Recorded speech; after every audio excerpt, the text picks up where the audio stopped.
என் லைஃப்பில் நடந்த ஒரு நெகட்டிவான விஷயம் எப்படி பாசிட்டிவ் ஆச்சு அதை பற்றி தான் இன்றைக்கி உங்க கூட ஷேர் பண்ண போகிறேன். இந்த வீடியோ பார்க்குற நீங்கள் பாய்ஸ் இல்லை கேர்ள்ஸ் யாரானாலும் இருக்கலாம். உங்களை பற்றி யாருக்காவது நடந்திருக்கலாம். எனக்கு நடந்தப்போ எனக்கு மட்டும்தான் இப்படிலாம் நடக்குது அப்படின்னு நினச்சேன். நம்ம எல்லாரும் அப்படி தான் நினைப்போம். ஆனால் சில பேர் லைஃப்பில் நடந்த விஷயத்தை கேட்கும் போது நமக்கு நடந்ததை விட மோசமாக இருக்கும். எனக்கு பாசிட்டிவ் ஆனதுக்கப்புறம் கண்டிப்பாக இது எல்லாருக்கும் ஷேர் பண்ணணும் அப்படின்னு நினச்சேன். கொஞ்சம் தயக்கமாக இருந்துச்சு. ஆனால் யாராவது ஒருத்தருக்காவது யூஸ் ஆகும்ல, அதுக்காக தான் ஷேர் பண்ணுறேன். எனக்கு வந்து 2015 எண்டில் மேரேஜ் ஆச்சு. மேரேஜ் முடிஞ்சு 3 months ரிலேஷன் வீட்டுக்கு ஃபங்க்ஷன் அண்ட் அவுட்டிங் இதுக்கெலாம் வந்து 3 months போயிடுச்சு. 3 monthsக்கு அப்புறம் கன்சீவ் ஆனேன். எனக்கு வாமிட்டிங் ஓவராக இருந்துச்சு. ஆனால் பேபி வந்து நார்மலாக தான் இருந்துச்சு. ஹார்ட்பீட் ஸ்கேன், அதுக்கப்புறமா வந்துட்டு 3rd month scan, 5th month scan, 7th month scan, இது எல்லாமே நார்மலாக தான் இருந்துச்சு. பேபியும் நல்லபடியாக 2016 பிறந்துட்டாங்க. அதுக்கப்புறம் காப்பர்ட்டி வச்சுட்டு 3 years அப்படியே போயிடுச்சு. 3 yearsக்கு அப்புறம் பேபிக்கு ட்ரை பண்ணலான்னு சொல்லிட்டு காப்பர்ட்டி எடுத்துகிட்டு வந்தோம். ஹாஸ்பிட்டல் போய் காப்பர்ட்டி எடுத்துகிட்டு வந்து அடுத்த மாதமே பேபியும் ஃபார்ம் ஆயிடுச்சு. எனக்கு ரெகுலர் பீரியட்ஸ் தான். அதனால் ஒரு 50 daysல நாங்கள் போய் செக் பண்ணலான்னு டாக்டர்கிட்ட போனோம். டாக்டரும் செக் பண்ணிவிட்டு கன்சீவாக இருக்கு அப்படின்ற மாதிரி சொன்னாங்க. அதுக்கப்புறம் ஒரு 10 days தள்ளி வந்துட்டு ஸ்கேனுக்கு எழுதி கொடுத்தாங்க. 10 daysக்கு அப்புறம் ஸ்கேன் பண்ண போயிருந்தோம். ஸ்கேன் பண்ணப்போ சரியாக பேபி தெரிலன்னு திரும்ப ஒருக்கா செக் பண்ணலான்னு வெளியில் போய் வெயிட் பண்ண சொன்னாங்க. வெயிட் பண்ணிவிட்டு திரும்ப போய் செக் பண்ணப்போ பேபியோட ஹார்ட் பீட் சரியாக தெரிலன்னு சொல்லிட்டு அவங்க எழுதி கொடுத்தாங்க. எனக்கு ரொம்ப பயமாக பதட்டமாக போயிடுச்சு. அதுக்கப்புறம் வந்து ரிப்போர்ட் நானும் செக் பண்ணி பார்த்தேன்.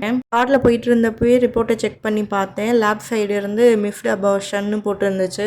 அப்பயே எனக்கு ரொம்ப அழுகையாக வந்துருச்சு. என்னன்னு சொல்லிட்டு ரொம்ப பதட்டமாயிட்டேன். வீட்டில் இருக்கிறவங்களாம் வந்து பதட்டமாகாத, டாக்டர்கிட்ட என்னன்னு கன்ஃபார்ம் பண்ணிக்குவோம் அப்படின்னு சொல்லியிருந்தாங்க. ஈவினிங்கே டாக்டர்கிட்ட போய் நாங்கள் செக் பண்ண போயிருந்தோம். அவங்க வந்து இன்னும் ஹார்ட் பீட் வரல, இன்னும் ஒரு 10 daysக்கு அப்புறம் ரிப்போர்ட் பார்ப்போம் அப்படின்னு சொல்லிட்டு திரும்ப ஒரு 10 daysக்கு அப்புறம் எழுதி கொடுத்தாங்க ஸ்கேனுக்கு. திரும்ப ஒரு 10 daysக்கு அப்புறமும் நாங்கள் ஸ்கேனுக்கு போனோம். அப்போவும் வந்துட்டு இதே மாதிரி ரிப்போர்ட்டு தான் இருந்துச்சு. நம்ம டாக்டர்கிட்ட போனோம். அவங்க வந்துட்டு இல்லை இது ஹார்ட் பீட் வரல, இந்த மாதிரி 1 2 அப்படி நடக்கலாம், குவாலிட்டி இல்லாமல் இருக்கலாம், அதனால இதை வந்து அபார்ட் பண்ணிடலான்னு சொல்லிட்டு டேப்லெட் எழுதி கொடுத்து விட்டாங்க. எனக்கு ரொம்ப கஷ்டமாக ரொம்ப அழுகையாக வந்துச்சு. ஏன் இப்படி நடக்குதுன்னு சொல்லிட்டு தெரியல. ஃபஸ்ட்டு பேபி வந்துட்டு நல்லபடியாக தான் இருந்தாங்க. ஆனால் வந்துட்டு ஏன் இந்த மாதிரி நடக்குது அப்படின்ற மட்டும் யோசனையாக இருந்துச்சு. டாக்டரும் வந்து இந்த மாதிரி எப்போயாவது நடக்கிறது தான், மற்றபடி ஒன்றும் பிரச்சனை இல்லைன்னு சொல்லி அனுப்பிட்டாங்க. அதுக்கப்புறம் வந்து 1 year அப்படியே விட்டாச்சு. ஹெல்த்தியாக சாப்பிட்டுட்டு ஹெல்த்தியாக இருந்ததுக்கப்புறம் ட்ரை பண்ணலாம் அப்படின்னு சொல்லிட்டு 1 yearக்கு அப்புறம் ட்ரை பண்ணோம். தடவை எங்கள் வீட்டில் சொல்லிட்டாங்க கொஞ்சம் லேட்டாக போகும், ஹார்ட் பீட் வர்றதுக்கு கொஞ்சம் லேட் ஆகலாம், அதனால் ஒரு 60 daysக்கு அப்புறம் போகலாம் அப்படின்ற மாதிரி சொன்னாங்க. 60 days அப்புறம் ஹாஸ்பிட்டல் போனோம். திரும்ப டாக்டர் வந்து ஸ்கேனுக்கு எழுதி கொடுத்தாங்க. செக் பண்ணி பார்த்தாங்க, ஸ்கேனுக்கு எழுதி கொடுத்தாங்க. அப்புறம் ஸ்கேன் எடுத்தோம். திரும்பவும் இதே ப்ராசஸ் போயிடுச்சு. திரும்ப ஒரு 10 daysக்கு அப்புறம் எழுதி கொடுத்தாங்க. அதுவும் இதே மாதிரி தான் ஆச்சு. அதே மாதிரி டேப்லெட் எழுதி கொடுத்தாங்க. திரும்பவும் அபார்ஷன் ஆச்சு. இந்த தடவை இன்னும் ரொம்ப கஷ்டமாயிடுச்சு. ஏன் நமக்கு மட்டும் இப்படி நடக்குது, அந்த மாதிரி ரொம்ப கஷ்டமாயிடுச்சு. அபார்ஷன்லாம் பண்ணிட்டு ஒரு 1 monthக்கு அப்புறம் டாக்டர் திரும்பவும் வர சொல்லியிருந்தாங்க. டாக்டர்கிட்ட போனப்போ 2 பேருக்கும் வந்துட்டு டெஸ்ட் எடுக்கிறதுக்கு எழுதி கொடுத்துருந்தாங்க. ஆனால் வீட்டில் ஒத்துக்க மாட்டேன்ட்டாங்க. ஏற்கனவே வந்துட்டு உங்களுக்கு பேபி இருக்குது, அதனால் எந்த ஃபால்ட்டும் இருக்காது, அதனால் செக் பண்ண வேணாம் அப்படின்னு சொல்லிட்டு வேணான்ட்டாங்க. இந்த தடவை வந்து சித்தா ஹோமியோபதி அவங்களுக்கு தெரிஞ்ச இடத்துல மாற்றி கொஞ்சம் போகலாம் அப்படின்ற மாதிரி சொல்லியிருந்தாங்க. சரி ஓகே சேஞ்ச் பண்ணி பார்ப்போன்னு நாங்களும் ஓகே சொல்லிட்டோம். டாக்டர்லாம் ரொம்ப வாங்கி சாப்பிட மாட்டோம், வீட்லேயே ஹெல்த்தியாக தான் பண்ணி சாப்பிடுவோம். வெயிட்டும் வந்து ஓவரான வெயிட்லாம் இல்லை, நார்மலான வெயிட்டு தான். எல்லாமே நார்மலாக தான் இருந்துச்சு. சுகர் பிபி எதுவுமே கிடையாது. எல்லாமே உடம்புல நார்மலாக இருந்துச்சு 2 பேருக்குமே. திரும்ப 2 வருஷம் கேப் விட்டாச்சு. 2 வருஷத்துக்கு அப்புறம் திரும்ப ட்ரை பண்ணி அதுக்கப்புறம் வந்துட்டு சித்தா ஹோமியோபதி எல்லா பக்கமும் வந்து ட்ரீட்மெண்ட்டும் எடுத்துக்கிட்டேன். ஹோமியோபதியில் மட்டும் கன்சீவ் ஆகிறதுக்கு ஒரு 6 month முன்னாடியிலேருந்து டேப்லெட் எடுத்துக்கிட்டேன். சித்தால வந்துட்டு கன்சீவ் ஆனதுக்கப்புறம் தான் டேப்லெட் ஆரம்பித்தேன். அதுக்கப்புறம் ஒரு 60 daysக்கு அப்புறம் வந்துட்டு ஹாஸ்பிட்டல் போயிருந்தோம். டாக்டர் வந்து ஸ்கேனுக்கு எழுதி கொடுத்துருந்தாங்க. எனக்கு ரொம்ப பயமாக பதட்டமாகவே இருந்துச்சு. எப்படியாவது இந்த தடவை இந்த குழந்தைய காப்பாற்றிடணும் அப்படின்ற மாதிரி தான் இருந்துச்சு. நல்லா ரெஸ்ட் எடுத்தேன், ஹெல்த்தியாக சாப்பிட்டேன். வீட்லேயும் வந்து டேக் கேர் பண்ணி பார்த்துக்கிட்டாங்க. ஸ்கேன் பண்ணுற நாளும் வந்துச்சு. போய் ஸ்கேன் பண்ணோம். திரும்பவும் அதே ரிப்போர்ட்டு தான் வந்துச்சு, ஹார்ட் பீட் இல்லைன்னு. தலையில் ஒரு இடி விழுந்த மாதிரி இருந்துச்சு. ரொம்ப கஷ்டமாக போயிடுச்சு. ரிப்போர்ட் பண்ண அந்த ஹாஸ்பிட்டல் போல். அதுக்கப்புறமா எங்கள் அம்மா வீட்டு பக்கம் போய் வேறு ஹாஸ்பிட்டலில் டிசி பண்ணிட்டோம். அம்மா வீட்டு பக்கம்லாம் வந்துட்டு உனக்கு தான் ஆல்ரெடி ஒரு பாப்பா இருக்குல்ல, அதனால போதும், இனிமேல் வேணாம், உனக்கு உடம்பு வந்துட்டு வேஸ்ட்டாக போயிட்டுருக்கு, அபார்ட் பண்ணிக்கிட்டே இருந்தால் உடம்பு ரொம்ப வீணாக போயிடும், அதனால் இனிமேல் ட்ரை பண்ணாத அப்படின்னு சொல்லிட்டாங்க. பின்னாடி மேரேஜ் ஆனவங்க, எனக்கு பின்னாடி செகண்ட் பேபிக்கு ட்ரை பண்ணவங்களுக்குலாம் வந்து பேபி பறந்துருச்சு. சில பேர் வந்துட்டு வருத்தப்படுவாங்க. இன்னும் சில பேர்லாம் வந்துட்டு கொஞ்சம் பேசுகிறதே வித்தியாசமாக தான் இருக்கும். உனக்கு மட்டும் ஏன் இப்படியெல்லாம் நடக்குது, நீ என்ன பண்ண, அந்த மாதிரி ரொம்ப வித்தியாசமாக பேசுவாங்க. ரொம்பவே கஷ்டமாக இருக்கும். நம்மளே ஏற்கனவே வந்துட்டு உடம்பாலேயும் மனசாலேயும் நொந்து போயிருப்போம்.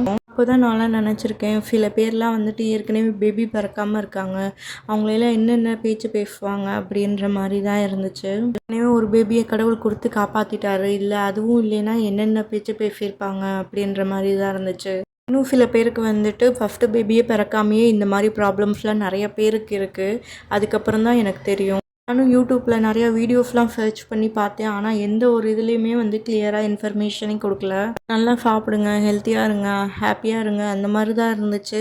கீழே கமெண்ட்ஸும் வந்துட்டு நிறையா பேர் வந்துட்டு கேட்டுருந்தாங்க, ஹார்ட் பீட் இல்லை வந்துருமா அப்படின்ற மாதிரி தான் கேட்டாங்க. எந்த ஒரு சொல்யூஷனான பதிலும் இல்லை. பிஎன்சி பண்ணி எங்கள் அம்மா வீட்டில் இருந்தப்போ தான் எனக்கு வந்துட்டு நிறையா யூடியூப் சர்ச் பண்ணி பார்த்தேன், நிறையா ஹாஸ்பிட்டல் சர்ச் பண்ணி பார்த்தேன். யார்கிட்டையும் காட்டிக்கல. 2 நாள் பயங்கரமான அழுகையாக இருந்துச்சு.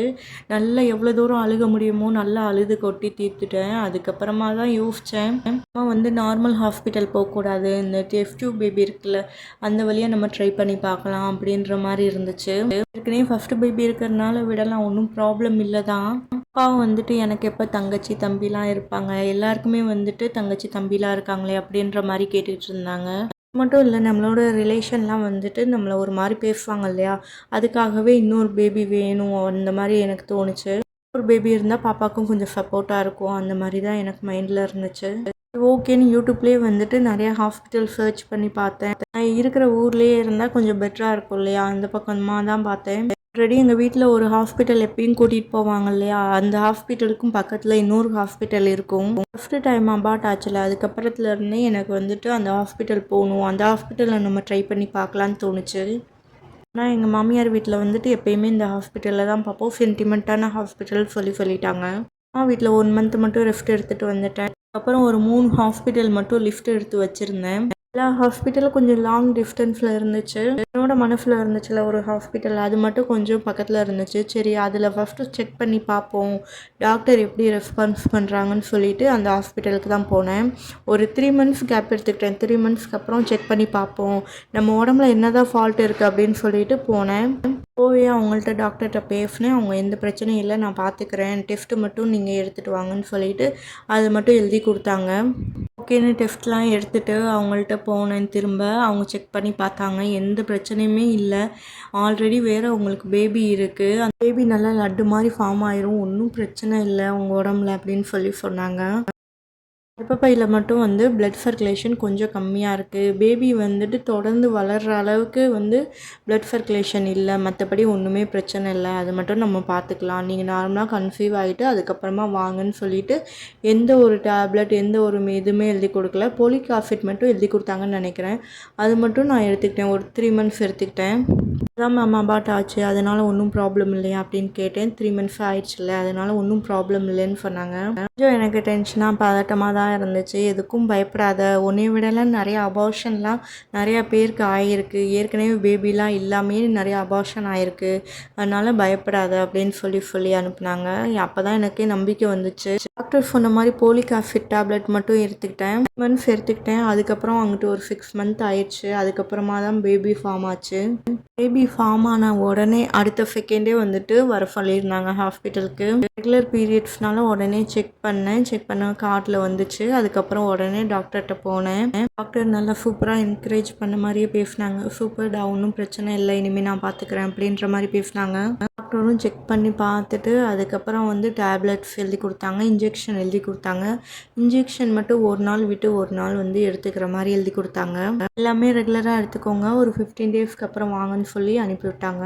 எல்லாமே ரெகுலராக கரெக்டாக பண்ணேன். அடுத்த ஒரு 15 டேஸ்க்கு அப்புறம் போயிருந்தேன். ஹார்ட் பீட் செக் பண்ணோம். அந்த நாள் வந்துருச்சு. எனக்கு ரொம்ப பயமா, பதட்டமா, அழுகையா இருந்துச்சு. நெறைய கடவுள்கிட்டலாம் வேண்டிக்கிட்டேன். வெயிட்டிங் அப்பயும் வந்துட்டு சாமியோட பாட்டு கேட்க, ஸ்லோகம் இந்த மாரி நெறைய சொல்லிட்டு இருந்தேன்.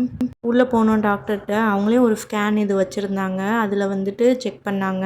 செக் பண்ணி பார்த்துட்டு ஹார்ட் பீட் வந்துச்சு. "இங்க பாரு சூப்பர்" அப்படின்னு சொன்னாங்க. அப்பதான் எனக்கு உயிரே வந்துச்சு. எமோஷன்ல எனக்கு அழுகையே வந்துருச்சு. அழுகக்கூடாது, சந்தோஷமா இருக்கணும். "இங்க பாரு ஹார்ட் பீட் வந்துருச்சு பேபிக்கு. பேபி பொறக்க போகுது உனக்கு" அப்படின்னு சொல்லி காட்டுனாங்க. அந்த டாக்டருக்கு எவ்வளோ நன்றி வேணாலும் சொல்லலாம். அப்படியே ஸ்கேன் பண்ணி வெளியில வந்து பார்த்துட்டு, "ரொம்ப தேங்க்ஸ் டாக்டர். நீங்க இல்லைன்னா இத காப்பாத்திருக்கவே முடியாது" அப்படின்னு ரொம்ப நன்றி சொன்னோம்.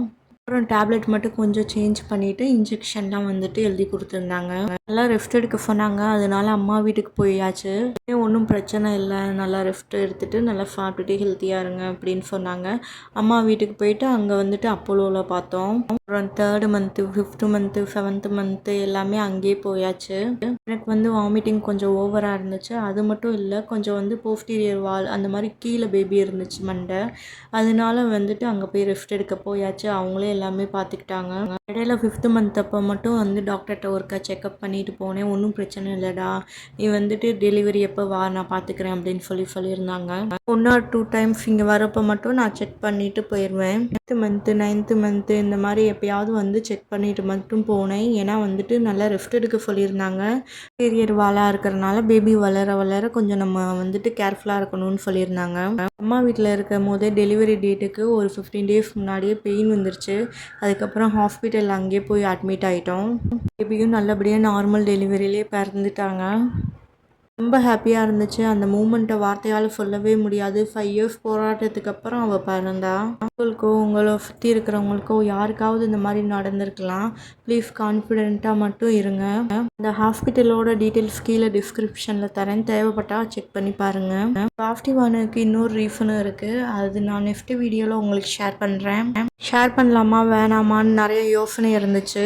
ஆனால் யாருக்காவது ஒருத்தருக்காவது உதவியாக இருக்கும் இல்லையா, அதுக்காக தான் இந்த வீடியோ நான் ஷேர் பண்ணுறேன். வீடியோவில் ஏதாச்சும் டவுட் இருந்தால் கமெண்ட்டில் நீங்கள் கேட்கலாம். இதுவரையும் இந்த வீடியோவை பொறுமையாக பார்த்ததுக்கு ரொம்ப நன்றி. நம்மளோட சேனலை சப்ஸ்கிரைப் பண்ணினா சப்ஸ்கிரைப் பண்ணிக்கோங்க. தேங்க்யூ.